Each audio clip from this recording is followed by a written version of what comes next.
پیارے بھائیوں، بہت سارے اور بھی اسباب ہیں۔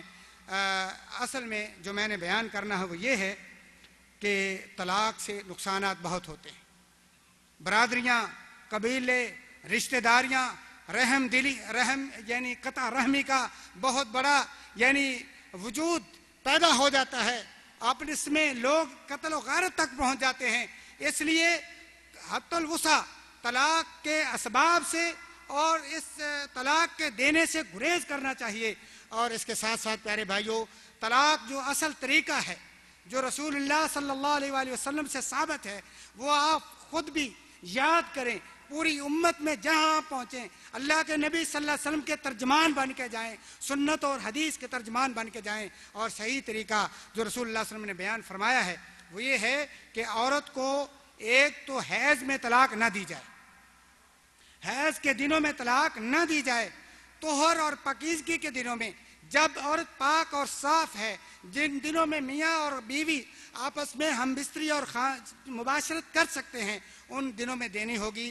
اور پھر یہ بھی یاد رکھیں، ان پاکیزگی کے دنوں میں، ان طہر کے دنوں میں، صفائی کے دنوں میں، جن میں اس نے اپنی بیوی سے ہم بستری بھی نہ کی ہو، ٹچ نہ کیا ہو، بیوی کو جمع نہ کیا ہو۔ اگر جمع کر لیا ہے تو کوئی پہاڑ پہ سر پہ پہاڑ نہیں گر رہا، صبر کرے، اتنی جلدی کیا ہے؟ حیض آئے گا، اس کے بعد عورت پاک ہوگی۔ جیسے نکاح کے لیے کتنے سال صبر کیا تھا، کبھی کسی نے جلد بازی کی، کتنی دیر منگنی ہوتی ہے، اپنے حالات کی وجہ سے اور اپنے معاملات کی وجہ سے نکاح سے صبر ہو سکتا ہے۔ کیا نکاح سے صبر نہیں ہو سکتا؟ طلاق سے صبر نہیں ہو سکتا؟ اللہ کے نبی صلی اللہ علیہ وسلم کی بات اتنی ہلکی اور پھلکی ہے، اللہ کا قانون اتنا نعوذ باللہ ہماری نگاہوں میں گیا گزرا ہے کہ ہم اس سے صبر نہ کریں۔ تو لہذا طلاق ان دنوں میں دینی ہوگی جب پاکیزگی کے دن ہو، لیکن جمع ہم بستری بھی نہ کیا ہو۔ اور پھر یاد رکھیں کہ طلاق بھی پہلی دینی ہے، دوسری تیسری کا ابھی وقت نہیں آیا۔ ایک ہی بار طلاق سے طلاق ہو جاتی ہے۔ مت سمجھے کہ یہ کوئی اتنا کچا کام ہے کہ آپ جب تک رٹا نہیں لگائیں گے طلاق طلاق طلاق یہ اس کا کڑاکا نہیں نکلے گا۔ یہ کوئی ایسی بات آپ کے زور سے طلاق نہیں ہوگی، طلاق اللہ کے فیصلے سے، اللہ کے قانون سے ہوگی۔ جب وہ قانون آپ نے نافذ کر دیا، وہ طلاق ہو گئی ہے۔ اور ایک بار کہیں گے کہ میں نے تجھے طلاق دے دی، طلاق ہو گئی، اب باری ہے متعلقہ عورت کی۔ اب کچھ بھائی یہ سمجھتے ہیں کہ ایک بار طلاق دے دی اور اس کے بعد پھر دوسری طلاق کا انتظار کرے، پھر دوسری دے گا، پھر تیسری دے گا۔ کیوں؟ اللہ تبارک و تعالیٰ نے سنے ذرا قرآن کریم، اللہ تعالیٰ کیا فرماتے ہیں؟ وَالْمُطَلَّقَاتُ يَتَرَبَّصْنَ بِأَنفُسِهِنَّ ثَلَاثَةَ قُرُوء، کہ مرد کو تو کوئی پریشانی نہیں، طلاق دینے کے بعد یہ فارغ ہے۔ اگر فرض کرو اس کی 4 شادیاں تھیں، اس نے ایک کو طلاق دے دی، چوتھی شادی کر سکتا ہے کہ نہیں؟ یہ تو نہیں عدت گزارے گا۔ شریعت نے، اسلام نے مرد کے لیے یہ نہیں کہا کہ طلاق دینے کے بعد اتنا انتظار کرے، کہیں بھی مرد کے لیے کوئی عدت نہیں۔ صرف 4 بیویوں کی صورت میں اس کو ایک بیوی کو طلاق دینا ضروری ہے، یا اس کا جدا ہونا ضروری ہے کسی بھی صورت میں۔ بیک وقت 4 سے زیادہ مومن مسلمان بیویاں نہیں رکھ سکتا، لہذا جب اس نے طلاق دی یہ فارغ۔ لیکن عورت مجبور ہے، عورت فوری طور پر نکاح آگے کر سکتی نہیں۔ اللہ تعالیٰ نے ان کو پابند کر دیا ہے کہ کتنی دیر تک وہ آگے نکاح نہ کریں۔ 3 طہر، بعض کے نزدیک حیض اور بعض کے نزدیک طہر ہے۔ اور جنہوں نے یہ کہا کہ اگر طہر کہیں گے تو لہذا اللہ تبارک تعالیٰ نے لفظ ثلاثہ کہا ہے، 3 کا لفظ عدد جو ہے وہ پورا نہیں ہو سکتا، لہذا جس طہر میں طلاق دیں گے اس کے بعد 3 مسلسل حیض اور انتظار کرے گی۔ جب تیسرا حیض ختم ہو گیا تو وہ نیوٹرل ہو گئی، اب خامند جو ہے اس سے صلح رجوع نہیں کر سکتا، اب وہ کسی بھی خامند کے ساتھ دوسرا نکاح کر سکتی ہے، لیکن ان دنوں میں وہ نکاح کر سکتی نہیں۔ یہ اللہ تعالیٰ نے اس رشتے کو دوبارہ جوڑنے کا فرصت اور موقع دیا ہے، سوچنے کا، غور و خوض کا موقع دیا۔ اور یہ بھی کہا کہ عورتیں عدت کے دنوں میں اپنے گھر میں رہیں، باہر نہ جائیں، تاکہ اس کو ہو سکتا ہے غصے میں، کسی ناراضگی میں، کسی پریشانی میں اس نے طلاق دی تھی، یا اس نے کوئی گستاخی کی تھی، یا اس نے اپنے حقوق میں حق تلفی کی تھی، تو اب وہ اپنے اس وقت میں اس کی اصلاح کر سکتی ہے۔ لہذا ایک طلاق دے گا اور پھر اس کے بعد عورت جو ہے اس کے لیے آرڈر ہے کہ وہ 3 حیض تک جو ہے ویٹ کرے گی اپنے خامند کا، اور استبراء رحم ہونے کے بعد اس کو حق حاصل ہے کہ وہ دوبارہ کسی سے شادی کر سکتی ہے۔ لیکن یہاں مسئلہ ہے طلاق ثلاثہ۔ بات اختصار سے اور دلیل کے ساتھ، رسول اللہ صلی اللہ علیہ وسلم کے زمانہ جو ہے وہ ہمارے لیے دلیل ہے۔ ما آتاکم الرسول فخذوہ وما نہاکم عنہ فانتہوا۔ آپ صلی اللہ علیہ وسلم کے زمانہ میں جب طلاق کوئی کتنی بھی بار دیتا تھا، 3 کا عدد تو یہ ہم نے بنا لیا، 3 سے زیادہ بھی کو دے دیتا۔ جو غصے میں آتے ہیں وہ 3 کی پابندی بھی نہیں کرتے۔ جیسے ہمارے پٹھان بھائی جب وہ کنکریاں مارنے جاتے ہیں نا، شیطان سمجھ کے 3 کنکریاں اور 7 کنکریوں کے بعد جوتے مارتے ہیں، تو وہ سمجھتے ہیں کہ اب ہمارا غصہ ٹھنڈا ہوا اور اب اس کو جو ہے سزا ملی ہے۔ ایسے ہی وہ سمجھتے ہیں کہ جب اس بیوی کو ہم اپنے گھر سے نکال رہے ہیں تو طلاق کی بندوق کے برس چھوڑیں تاکہ زندگی بھر یہ یاد رکھے۔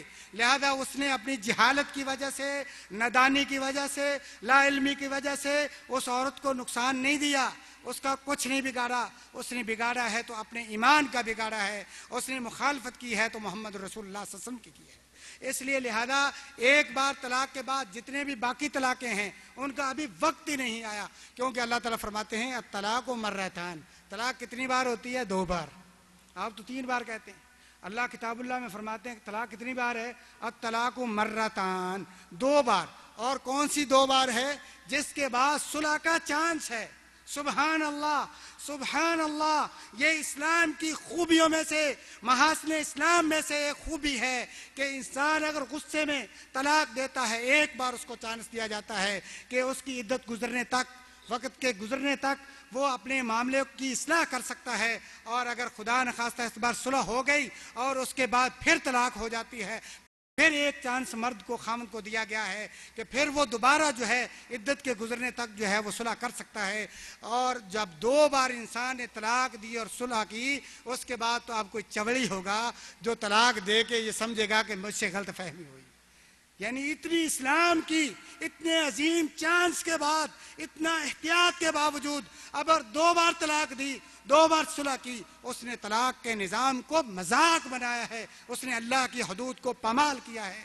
لہذا پیارے بھائیوں، یہ بات یاد رکھیں کہ طلاق 1 بار دیں گے۔ ہاں اگر کوئی غلطی سے دے لیتا ہے تو اس کی ویلیو ایسے ہی ہے کہ جیسے کوئی شخص فجر کی نماز کے بعد ظہر بھی پڑھ لے، عصر بھی پڑھ لے اور عشاء بھی پڑھ لے اور ساری نمازیں ایک ہی بار پڑھ لے تو کتنی قبول ہوں گی؟ 5 1، کیونکہ دوسری نمازوں کا ابھی وقت نہیں آیا۔ اسی طرح دوسری طلاقوں کا وقت ہی نہیں آیا۔ دوسری طلاق کا وقت آئے گا جب ایک طلاق دے کے صلح کرے گا، رجوع کرے گا۔ الطلاق مرتان، 2 بار طلاقیں ایسی ہیں کہ جس کے بعد صلح کا انسان کو اللہ تبارک تعالیٰ نے چانس عطا فرمایا ہے۔ اچھا، اب اگر کوئی غلطی سے، جہالت سے دے لیتا ہے، اس کو طلاق بدعی کہیں گے۔ اللہ کے نبی صلی اللہ علیہ وسلم کی سنت کی خلاف ورزی کر ہی لیتا ہے جیسے معاشرے میں ہوتا ہے، تو رسول اللہ صلی اللہ علیہ وسلم نے ان 3 یا 4 بار کو 1 قرار دیا۔ کتنا قرار دیا؟ 1۔ اور آپ کے بعد خلیفہ اول اور رسول اللہ صلی اللہ علیہ وسلم کے ترجمان صحابی، زندگی کے ساتھی، حضر اور سفر کے ساتھی، آپ کے غمخوار اور آپ کے یعنی دفاع کرنے والے، آپ کی ہر چیز کی جو ہے ساتھ دینے والے صحابی حضرت ابوبکر صدیق رضی اللہ تعالیٰ عنہ، انہوں نے بھی اپنے دور خلافت کے اندر آقا دو جہاں صلی اللہ علیہ وآلہ وسلم کے دستور کے مطابق، آپ کے سنت کے مطابق کتنی بھی طرح کے کوئی دو تو کتنا سمجھا؟ 1 سمجھا۔ اور پھر عمر فاروق رضی اللہ تعالیٰ عنہ نے جب دیکھا کہ لوگ تو طلاق کے سلسلے میں مذاق میں پڑ گئے، غفلت میں پڑ گئے، سست ہو گئے اور اس اللہ کے قانون کے کو کھلونا بنا لیا ہے، تو رسول اللہ صلی اللہ علیہ وسلم کے ان عظیم شان اور جلیل القدر صحابی نے سزا کے طور پر لوگوں کو یہ سبق دینے کے لیے، عبرت کے لیے چند جو ہے کچھ وقت کے لیے 3 کو 3 ہی قرار دے دیا، لیکن اس لعنت کا اعلان نہیں کیا، اس جو ہے خباثت کا، اس زنا کا اعلان نہیں کیا جو ہمارے اس گئے گزرے میں دور میں شروع ہو چکا ہے۔ وہ کیا تھا؟ آپ رضی اللہ تعالیٰ عنہ نے 3 کو 3 قرار دیا کہ بس 3 کہا، اب خلاص اس کی بیوی جدا کر دو، تاکہ دوسرے لوگوں کو پتہ چلے کہ بیوی شادی کرنا اور اس کو جدا کرنا اتنا کھیل تماشا نہیں ہے۔ اور اس کے بعد آپ نے اپنے اس عمل سے، اپنے اس جو آپ نے ایک قانونی ایک آرڈیننس جاری کیا تھا اس سے رجوع کیا، فرمایا اصل قانون وہی ہے جو میرے محبوب پیغمبر حضرت محمد مصطفیٰ صلی اللہ علیہ وسلم کا قانون ہے، رجوع ثابت ہے۔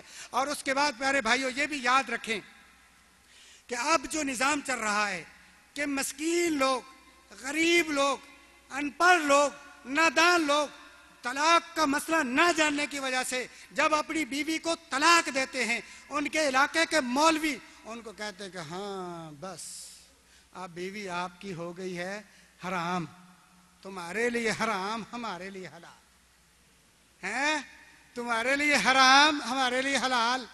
اور حلال بھی کس ٹائم میں؟ جب نکاح کا ٹائم ہی نہیں آیا۔ نکاح اگر دوسرا ہو بھی جائز، دوسرا تو کب ہوتا ہے نکاح؟ والمطلقات یتربصن بانفسہن ثلاثۃ قروء، کتنی دیر تک وہ انتظار کریں گی پہلے خاوند کا؟ انہوں نے کہا بے شک دوسرے دن ہی میرے ساتھ نکاح کر لو، مسئلہ ہی کوئی نہیں۔ یعنی دیکھو کتنا بڑا کتاب اللہ کا مذاق، اللہ تعالیٰ کے قانون کی قانون شکنی، کیوں اللہ تعالیٰ فرماتے ہیں جائز طلاق کے بعد جائز نکاح کا وقت جو ہے وہ 3 طہر ضروری ہیں اور پابند ہے، انتظار کرے گی اپنا فیصلہ کرنے میں۔ لیکن اس نے کیا کیا؟ کہا جب چاہے حلالے کے لیے نکاح کروا لے، کیونکہ یہ تو ہمارا قانون ہے، یہ قانون الہی نہیں ہے۔ اور پھر آگے سنیے، اب اس نے 2-3 رات کے لیے حلال کی، حلال پاک صاف کرنے کے لیے، دھونے کے لیے بیوی لے لی، انا للہ و انا الیہ راجعون، یہ زنا کا ایک ارتکاب کیا اس نے۔ اور رسول اللہ صلی اللہ علیہ وسلم فرماتے ہیں جو حلالہ کرتا ہے یا کروانے پر ایگری ہوتا ہے، فرمایا لعن اللہ المحلل لہ والمحلل لہ، جس نے حلالہ کیا یا کروایا دونوں پہ اللہ کی پھٹکار ہے۔ جو شیخ مبشر صاحب نے ملعون بتائے ان میں ایک یہ بھی درج فرما لیں، یہ بھی خبیث ابلیس کا ساتھی بن گیا، اللہ کے نبی صلی اللہ علیہ وسلم کی لعنت کا شکار ہوا کہ جس نے حلالہ کیا کروایا دونوں ملعون۔ اور اللہ کے رسول صلی اللہ علیہ وسلم نے فرمایا التیس المستعار، جو اس کام کے لیے ریڈی اور ایگری ہوتا ہے کہ میں جی صدقہ جاریہ، اور جی میں بڑا خدا ترس ہوں قوم کے لیے، اور جی میں اس کا بھلا کر دوں، بیچارے کا گھر آباد کر دوں، فرمایا یہ کرائے کا سانڈ ہے بد نصیب، اس کا حلالہ نہیں، اس نے حرامہ کیا، اس نے خرابہ کیا اور زنا کا اڈا قائم کیا ہے۔ اس لیے پیارے بھائیوں اللہ کے نبی صلی اللہ علیہ وسلم کا قانون، اللہ کا قانون اتنا برا نہیں ہو سکتا کہ انسان بیان کرتے وقت شرمائے۔ اس وقت عورت بھی شرماتی ہے، اس کا خامد بھی شرماتا ہے۔ کبھی اسی بیٹی کی جب شادی ہوئی، نکاح ہوا، سب لوگ آئے، یہ بیٹی خوش تھی، اس کا خاندان خوش تھا، ایک خامد کے گھر میں جا رہی ہے، ماں باپ بھی جانتے ہیں، بیٹی خود جانتی ہے کہ خامد کے ساتھ میری کون سی ذمہ داریاں ہیں، میرے کون سے حقوق ہیں، میں اس کا پردہ بننے والی ہوں، وہ میرا پردہ بننے والے ہیں، لیکن اس کو شرمندگی اور ندامت نہیں ہوئی۔ لیکن جب حلالے کے لیے ایک کسی جبر جٹ کو اور کسی خبیث کے حوالے عورت کو کیا جاتا ہے، ایمان سے بتائیں ظلم نہیں تو کیا ہے، نا انصافی نہیں تو کیا ہے؟ قصور کیا تھا، ظلم کیا تھا اس خامد نے جس نے ناجائز طریقے سے طلاق دی تھی۔ اب سزا اس بیچاری مسکین صنف نازک کو اور بنت آدم کو کیوں دے جا رہی ہے؟ ایمان سے بتائیں کیا اسلام ایسا قانون نافذ کر سکتا ہے؟ قطع نہیں ہو سکتا۔ تو اس لیے پیارے بھائیوں یہ حلالے کا جو قانون ہے، اب پھر اس کے بعد دیکھیں ایک بار نکاح غلط ہوا، عدت پوری کیے بغیر مولوی سے، پھر مولوی سے 2-3 دن کے بعد جب طلاق لی، پھر دوبارہ نکاح عدت کے ختم ہونے کے بعد پھر نکاح ہوا پہلے خامد کے ساتھ، 2 بار جو ہے عدت کی جو صحیح مدت کتاب اللہ کا فیصلہ، کتاب اللہ کے قانون کی قانون شکنی کی گئی اور رسول اللہ صلی اللہ علیہ وسلم کی سنت مطہرہ کا جو ہے صحیح طریقہ اس کی خلاف ورزی کی گئی۔ اور اس کے بعد پیارے بھائیوں طلاق جو ہے اس کی جو آخری جب عورت جو بالکل حرام ہوتی ہے، جیسا کہ میں نے بتایا، ایک تو خلے کی صورت میں کہ جب عورت مطالبہ کر دے، جب خلا ہو جائے تو دوبارہ اس کا جو ہے رجوع کا اس کو گنجائش اور وقت باقی نہیں رہتا اور نہ ہی اجازت ہے۔ اور اسی طرح جب 2 بار صلح ہو جائے طلاق کے بعد، تیسری بار پہلی بار ایک ہی بار طلاق ہو، خلاص اب نکاح بھی نہیں ہو سکتا اور اس کا رجوع بھی نہیں ہو سکتا۔ ہاں اگر پہلی بار کوئی آدمی طلاق دے لیتا ہے، پہلی بار طلاق دیتا ہے، طلاق کتنے لفظ بھی کہے، مقرر ہو یا غیر مقرر ہو، اس کے بعد اس کو اللہ تعالیٰ ہوش دے دیتا ہے، عدت کے اندر وہ رجوع کرے گا۔ اور اگر عدت بھی گزر جائے، 3 مہینے یا 3 طہر بھی گزر جائیں، تو پھر کیا حل ہے؟ اللہ تبارک و تعالیٰ فرماتے ہیں کہ اس کے بعد پہلے خامد کے ساتھ نیا نکاح ہو سکتا ہے اور حق مہر بھی نیا ہوگا۔ لہذا پیارے بھائیوں، اس طلاق کے سلسلے میں حضرت مولانا محمد اقبال کیلانی صاحب حافظ اللہ، ان کی کتاب مفصل طور پر مارکیٹ میں موجود ہے، ہمارے بک سٹال پر بھی آپ کو ملے گی۔ ہمیں ان عظیم مسائل کو اور مہم مسائل کو سمجھنے کے لیے مراکز دعویہ کی رخ کرنا چاہیے، علماء کی مجالس میں جانا چاہیے، اور طلاق دینے سے پہلے علماء سے جیسے نکاح کے لیے رجوع کرتے ہیں، ایسے ہمیں طلاق کے سلسلے میں بھی رجوع کرنا چاہیے۔ اللہ تعالیٰ مجھے اور آپ کو صحیح طریقے سے کتاب و سنت کے تمام قوانین کو نافذ کرنے کی توفیق عطا فرمائے۔ باتیں چونکہ اس میں بہت زیادہ ہیں، وقت ہو گیا کہ نہیں؟ اسی لیے چونکہ وقت ہو گیا ہے، اگر میں خود پابندی نہیں کروں گا تو پھر میں کسی بھائی کو یا کسی شیخ کو درخواست بھی نہیں کر سکوں گا۔ میں اسی بات پہ اپنی بات کو ختم کرتا ہوں۔ وَأَقُولُ قَوْلِي هَٰذَا وَأَسْتَغْفِرُ لِي وَلَكُمْ وَلِسَائِرِ الْمُسْلِمِينَ۔ وَالسَّلَامُ عَلَيْكُمْ وَرَحْمَةُ اللَّهِ وَبَرَكَاتُهُ۔